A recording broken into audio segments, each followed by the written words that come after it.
एक गांव में आकाश और विकास नाम के दो दोस्त रहते थे। आकाश गरीब था जबकि विकास अमीर था। कल यार पापा एक साइंस एग्जीबिशन में गए और दूरबीन खरीद लाए। बड़े लोग बड़ी बातें। अगर अच्छे दोस्त ना हो तो अमीरी में भी कोई सुख नहीं है। चल, मैंने कल लस्सी पिलाई थी, आज तू समोसे खिला। चलो बाजार चलते हैं। आकाश और विकास बाजार जाते हैं तो देखते हैं कि दुकान पर बहुत भीड़ लगी हुई है। दोनों दोस्त दुकान के पास जाते हैं। काका, दुकान पर इतनी भीड़ क्यों है? समोसे की नई दुकान खुली है। ऐसे बढ़िया समोसे हैं, एक बार खाओगे तो बार बार मांगोगे। ला पैसे दे, 2 समोसे खरीद लेता हूँ। नहीं, बस तू अपने लिए खरीद, मुझे खट्टी डकारें आ रही हैं। आकाश अपने लिए एक समोसा खरीद रहा होता है, तभी विकास की नजर समोसे बेचने वाले पर पड़ती है। विकास समोसे बेचने वाले को कुछ शक की निगाहों से देखता है। बड़ी मुश्किल से एक समोसा मिला है। वाह, ऐसा समोसा तो मैंने पहले कभी नहीं खाया। तुम भी खा कर देखो, एक बार खाओगे तो बार बार मांगोगे। इस दुकान का नाम देख लेता हूँ, कल फिर यहाँ आऊंगा। आकाश दुकान का नाम देखता है। दुकान का नाम होता है जादुई समोसे। तुमने एक बात नोट की क्या? हर कोई समोसे वाले के समोसे की तारीफ कर रहा है और कह रहा है एक बार खाओगे तो बार बार मांगोगे। मुझे तो जादुई समोसे में कुछ गड़बड़ लग रही है। उस समोसे वाले को देखकर भी मुझे शक हो रहा है। जासूसी नॉवेल पढ़ पढ़कर तुम्हारा दिमाग खराब हो गया है। चलो घर चलते हैं, अंधेरा हो गया है और बारिश भी आने वाली है। आकाश और विकास अपने घर चले जाते हैं। अगले दिन आकाश जब सोकर उठता है तो उठते ही उसे जादुई समोसे वाली दुकान के समोसे खाने का मन करने लगता है। आकाश का चारपाई बुनने का खानदानी काम था। बेटा, रामपाल अपनी खटिया दे गए हैं, सादा बुनाई डालनी है उसमें। जी पिताजी। आकाश खटिया बुनने बैठता है लेकिन अपने काम में बिल्कुल ध्यान ही नहीं लगा पाता। पिताजी, मैं समोसे खाने जा रहा हूँ, अभी आता हूँ। 2-3 दिन तो आकाश के पिताजी ने आकाश से कुछ नहीं कहा, लेकिन फिर एक दिन आकाश जब सुबह सुबह समोसे खाने जाने लगा तो पिताजी ने उसे टोक दिया। ये रोज रोज क्या समोसे खाता रहता है? पेट खराब कर लिया है तूने समोसे खाकर अपना। पहले तो तूने इतने समोसे कभी नहीं खाए, लेकिन पिछले 2-3 दिनों से तो तूने हद कर रखी है। आज मैं तुझे नहीं जाने दूंगा। लेकिन पिताजी, मैं बिना समोसे खाए नहीं रह पाऊंगा। आकाश के पिताजी ने आकाश का हाथ पकड़ लिया, लेकिन आकाश फिर भी नहीं रुका। गांव वालों, मेरा लड़का पागल हो गया है, जरा इसे रोकने में मेरी मदद करो। आकाश के पिताजी आकाश को पकड़ते हैं। पिताजी को एक आदमी पकड़ता है, उस आदमी को दूसरा आदमी पकड़ता है, दूसरे को तीसरा, तीसरे को चौथा। इस तरह पूरी एक चेन बन जाती है। आकाश अपने पिताजी से हाथ छुड़ा लेता है, पूरी चेन एकदम से गिरती है। आकाश उस दिन भी जाकर समोसे खाता है। अगले दिन आकाश के पिताजी विकास के घर जाते हैं। विकास बेटा, पता नहीं आकाश को क्या हो गया है। बाजार में जादुई समोसे नाम की जो नई दुकान खुली है, बार बार उसी दुकान के समोसे खाने जाता है। आप चिंता ना करें अंकल जी, मैं सब कुछ संभाल लूंगा। उस दिन जब रात को जादुई समोसे की दुकान का मालिक दुकान बंद करके अपने घर की ओर लौट रहा था तो विकास ने दूरबीन से उसे देखा।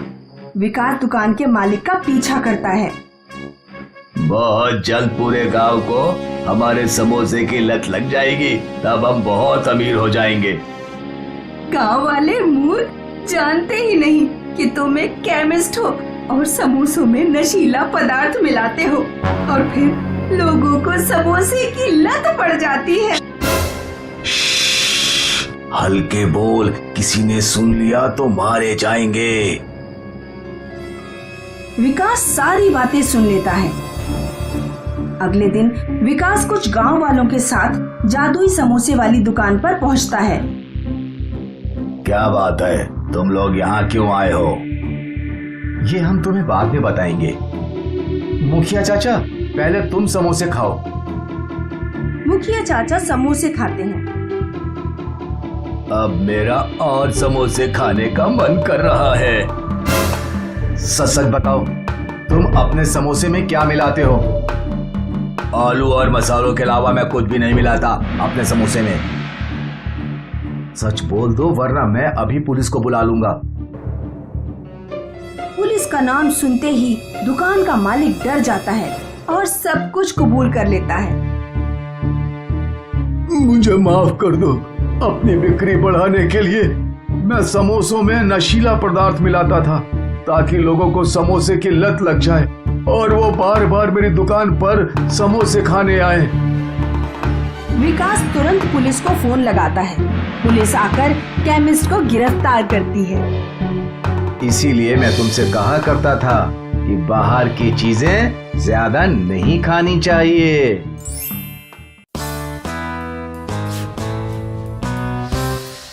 एक गांव में बबलू नाम का एक लड़का रहता था। बबलू अनाथ था। वो गांव वालों की भैंस, गाय, बकरियां चराता था। बदले में गांव वाले बबलू को तीज त्योहार पर घर बुलाकर खाने को मिठाई वगैरह दे दिया करते थे।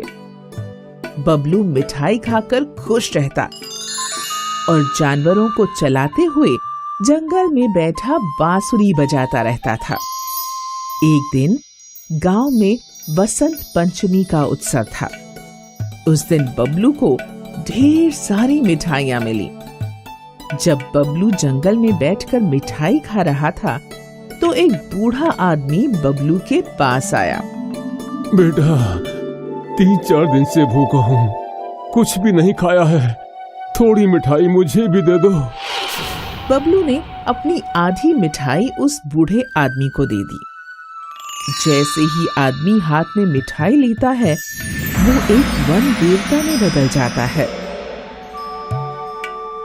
तुम बहुत दयालु हो बबलू। तुमने बिना सोचे समझे अपनी आधी मिठाई मुझे दे दी। मैं तुमसे बहुत खुश हूँ। मैं तुम्हें 4 चीजें देता हूँ जो मुसीबत के समय तुम्हारे काम आएंगी। वन देवता बबलू को 3 टोकरियां देते हैं। पहली टोकरी में आंधी और तूफान है, दूसरी टोकरी में बारिश और ओले हैं, तीसरी टोकरी में आग है। ऐसा कहकर वन देवता गायब हो जाते हैं। वन देवता ने तो कहा था कि वो मुझे 4 चीजें देंगे। चलो कोई बात नहीं, 3 चीजें ही काफी हैं। बबलू अपने पास बची पूरी मिठाई नहीं खा पाता है और मिठाई को जमीन में गाड़ कर चला जाता है। जब बबलू अगले दिन उस जगह पर आता है तो वह देखता है कि जहां उसने मिठाइयां गाड़ी थी वहां एक मिठाई का पेड़ उगाया है जिस पर ढेर सारी मिठाइयां लगी हुई हैं। लगता है ये वन देवता का चौथा इनाम है। बबलू पेड़ पर चढ़ जाता है और मिठाई खाने लगता है। उसी समय जंगल से एक बूढ़ी राक्षसी गुजर रही थी। उसने बबलू को देख लिया। अरे, आज तो बहुत बढ़िया शिकार मिला है। इसकी तो मैं मसालेदार सब्जी बनाकर खाऊंगी, लेकिन पहले इसे पेड़ से नीचे उतारना होगा। बूढ़ी राक्षसी एक सुंदर औरत का रूप धारण करके मिठाई के पेड़ के पास जाती है और बबलू से कहती है, अरे बबलू बेटा, पेड़ पर इतनी मिठाई लगी हुई है, अगर तू थोड़ी मिठाई तोड़कर मुझे भी दे देता तो मैं भी खा लेती। मैं मिठाई नीचे फेंक देता हूँ, तुम खा लेना। अरे बेटा, अगर तू मिठाई तोड़कर नीचे फेंकेगा तो मिठाई गंदी हो जाएगी। तो तुम अपना आंचल फैला लो, मैं उसमें फेंक देता हूँ। बेटा, मेरा आंचल गंदा हो जाएगा, उसमें से महक आने लगेगी, तो थोड़ी मिठाई मुझे नीचे उतर कर दे दे। बबलू बूढ़ी राक्षसी के छल कपट को नहीं समझ पाता। जैसे ही वो पेड़ से नीचे उतरता है, बूढ़ी राक्षसी अपने असली रूप में आ जाती है और बबलू को एक बोरे में बंद कर लेती है।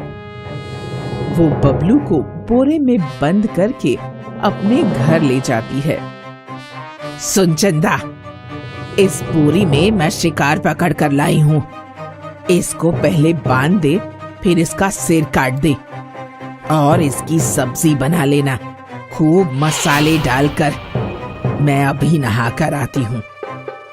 बूढ़ी राक्षसी नहाने चली जाती है। लड़की जब बोरा खोलती है तो वो देखती है कि उसमें बबलू नाम का एक सुंदर लड़का है। लड़की को बबलू के ऊपर दया आ जाती है। दोनों में कुछ देर बातचीत होती है। ये राक्षसी मेरी कोई नहीं है। कई साल पहले ये गांव से मेरी माँ को पकड़ कर लाई थी। मैं उस समय अपनी माँ के पेट में थी। वहीं पर मेरा जन्म हुआ। राक्षसी मेरी माँ को खा गई और इसने मुझे अपना गुलाम बना लिया। ये मुझसे अपने घर के सारे काम करवाती है। बबलू और चंदा मिलकर राक्षसी के घर से भाग जाते हैं। जब राक्षसी नहाकर लौटती है तो देखती है कि चंदा और वो लड़का दोनों गायब हैं। लगता है दोनों मिलकर भाग गए। राक्षसी उनके पीछे पीछे जाती। चंदा पीछे मुड़कर देखती है। राक्षसी तो हमारे पीछे आ रही है, अब क्या करें? तभी बबलू को वन देवता की दी गई 3 टोकरियां ध्यान आती हैं। तुम चिंता मत करो, मैं अभी इस राक्षसी को भगाता हूँ। बबलू सबसे पहले आंधी और तूफान की टोकरी खोलता है, लेकिन तेज आंधी और तूफान के बीच भी राक्षसी हार नहीं मानती। वो उन दोनों का पीछा करती रहती है। लगता है ये ऐसे नहीं मानेगी। फिर बबलू बरसात और ओले की टोकरी खोलता है। राक्षसी घायल हो जाती है, लेकिन फिर भी पीछा करना नहीं छोड़ती।